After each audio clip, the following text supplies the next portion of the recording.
कहते हैं अपराध और अहंकार का साम्राज्य कितना भी बड़ा क्यों ना हो, एक ना एक दिन कानून का हथौड़ा उस पर चलना ही है। उत्तर प्रदेश की सियासत और कानून व्यवस्था के गलियारों से आज एक ऐसी बड़ी खबर सामने आई जो दिखाती है कि अब माफियाओं और अपराधियों के दिन लद चुके हैं। एक तरफ जहां प्रयागराज में माफिया अतीक अहमद की अवैध संपत्तियों पर प्रशासन का शिकंजा कसता जा रहा है, वहीं दूसरी तरफ उत्तर प्रदेश के अन्य जिलों में भी अपराधियों की कमर तोड़ने के लिए ताबड़तोड़ कार्रवाई चल रही है।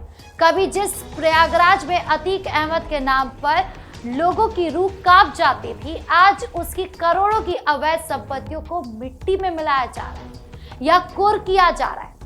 हालात ये है कि अब माफियाओं के साथ साथ उन्हें पालने पोसने वाले और हथियारों के अवैध खेल में शामिल लोगों को भी परेशानी होने लगी है कि कहीं अब हमारा नंबर तो नहीं आने वाला। आज के इस वीडियो में हम बहुत ही आसान भाषा में आपको समझाएंगे कि कैसे सरकार और प्रशासन मिलकर इन बाहुबली और माफियाओं के पूरे नेटवर्क को खत्म करने में जुटी हुई है और कैसे कानून का डर अब साफ दिखने लगा है। तो चलिए इस पूरे खेल का सच आपको बताते हैं।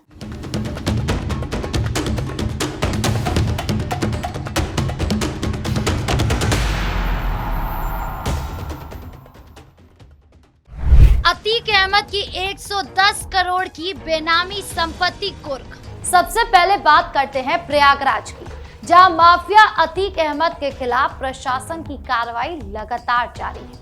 उत्तर प्रदेश पुलिस और प्रशासन ने गैंगस्टर एक्ट के तहत एक बहुत बड़ा एक्शन लेते हुए अतीक अहमद की करीब 110 करोड़ रुपए की बेनामी संपत्ति पूरी तरह कुर्क कर लिया है। आपको याद होगा कि अतीक अहमद और उसके भाई अशरफ के खात्मे के बाद से ही पुलिस उसकी अवैध कमाई और छिपाई कई बेनामी संपत्तियों की तलाश में जुटी हुई थी। प्रशासन की स्पेशल इन्वेस्टिगेशन टीम ने लंबी जांच पड़ताल के बाद उन तमाम जमीनों और इमारतों का पता लगाया जिन्हें अतीक ने अपने नाम पर न रखकर दूसरों के नाम यानी कि बेनामी तरीके से खरीद रखा था। जब इन संपत्तियों की असलियत सामने आई तो कानूनी प्रक्रिया पूरी करते हुए प्रशासन ने इस पर अपना ताला जड़ दिया। ये पूरी कार्रवाई उत्तर प्रदेश सरकार की उस नीति के तहत की जा रही है जिसके तहत साफ निर्देश है कि किसी भी माफिया या अपराधी को उसकी अवैध कमाई का आनंद लेने नहीं दिया जाएगा। पुलिस और प्रशासन के अधिकारियों ने भारी पुलिस बल के साथ जाकर इन संपत्तियों पर कुर्की का नोटिस चस्पा किया और सरकारी बोर्ड लगा दिया।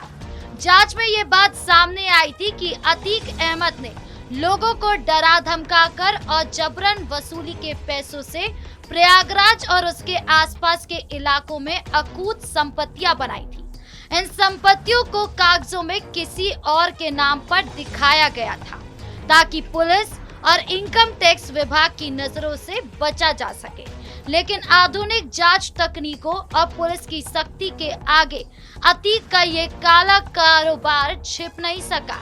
ऐसे 110 करोड़ की बड़ी संपत्ति के जब्त होने से अतीक ने बचे खुचे सिंडिकेट और उसके करीबियों को बहुत बड़ा आर्थिक झटका लगा दिया।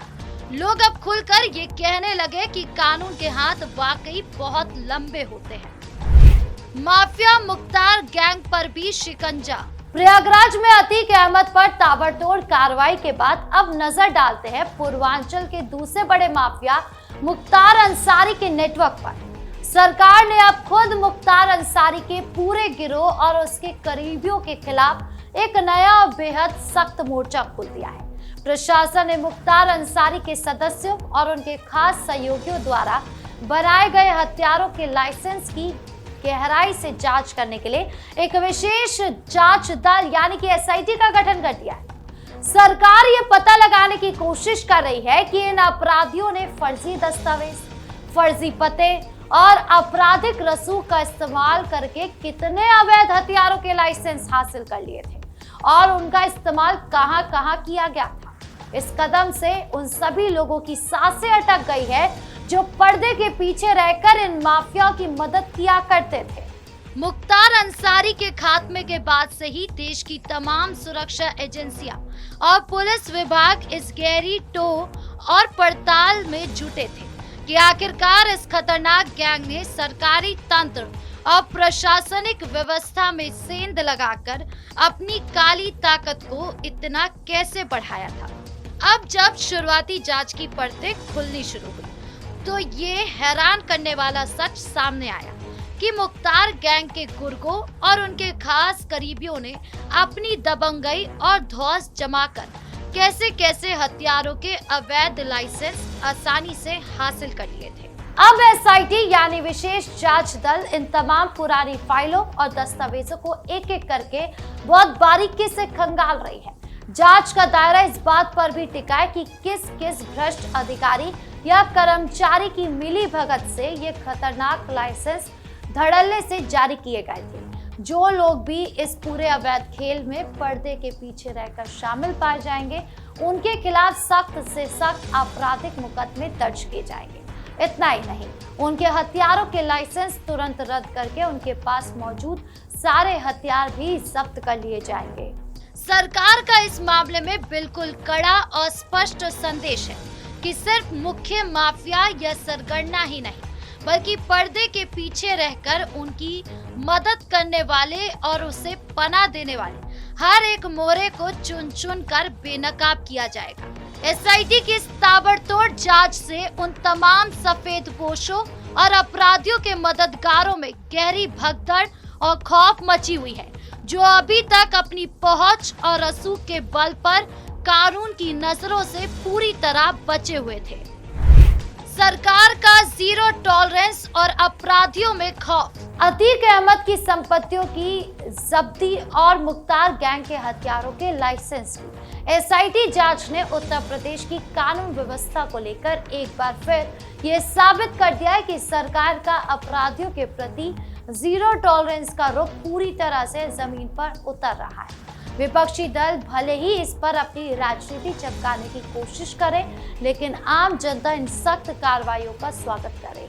जिन इलाकों में कभी आम लोग इसे बाहुबली माफिया के डर से शाम ढलने के बाद बाहर निकलने से डरते थे, आज उन्हीं इलाकों में लोग चैन की सांस ले रहे हैं। सरकार के मंत्रियों और प्रशासनिक अधिकारियों का साफ कहना है कि राज्य में किसी भी गुंडे, माफिया या उसके मददगार को बख्शा नहीं जाएगा, चाहे वो कितना भी बड़ा रसूखदार क्यों ना हो। इन तमाम मामलों को अगर एक साथ जोड़कर देखा जाए तो ये साफ समझ आता है कि उत्तर प्रदेश में अब अपराध का दौर हमेशा के लिए खत्म हो रहा है। पहले जहां बाहुबली और माफिया पुलिस प्रशासन की आंखों में धूल झोंककर अपनी काली कमाई से अवैध संपत्तियों का पूरा साम्राज्य खड़ा कर लेते थे, वहीं अब हालात बिल्कुल बदल चुके हैं।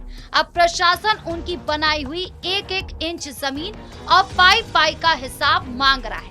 अतीक अहमद जैसी ताकतों की करोड़ों की बेनामी संपत्तियों को जब्त करना और मुख्तार गैंग के अवैध हथियारों के नेटवर्क की एसआईटी से गहराई से जांच कराना, ये साफ बताता है कि सरकार सिर्फ जुबानी बातें नहीं कर रही है, बल्कि जमीन पर उतरकर ठोस और पुख्ता सबूतों के साथ कानूनी कार्रवाई कर रही है। इन सब के बीच आम जनता के दिल दिमाग में ये अटूट विश्वास फिर से मजबूत हुआ है कि कानून और संविधान से ऊपर इस देश में कोई नहीं हो सकता।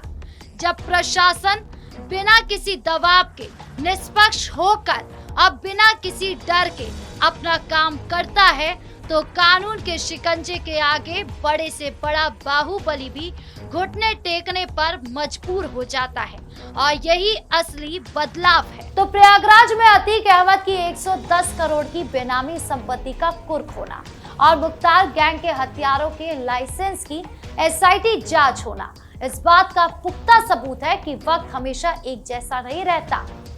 जुर्म की दुनिया का बादशाह बनने का सपना देखने वालों का हश्र अंत में ऐसा ही होता है। उत्तर प्रदेश का ये पूरा घटनाक्रम दिखाता है कि कानून के हाथ भले ही थोड़ी देर में पहुंचे, लेकिन जब वो पहुंचते हैं तो बड़े बड़े महलों और अवैध साम्राज्य को मिट्टी में मिला देते हैं। ये शक्ति हर उस इंसान के मन में भरोसा जगाती है जो न्याय और कानून का यकीन रखते हैं। अब देखना यह है कि एसआईटी की जांच और प्रशासन की इन कार्रवाइयों के बाद आने वाले दिनों में और कौन कौन से बड़े चेहरे कानून के शिकंजे में फंसते हैं। आपकी इस पूरे मामले को लेकर क्या राय है, कमेंट बॉक्स में जरूर बताएं। वीडियो को लाइक करें, शेयर करें और चैनल को सब्सक्राइब करना ना भूलें। धन्यवाद।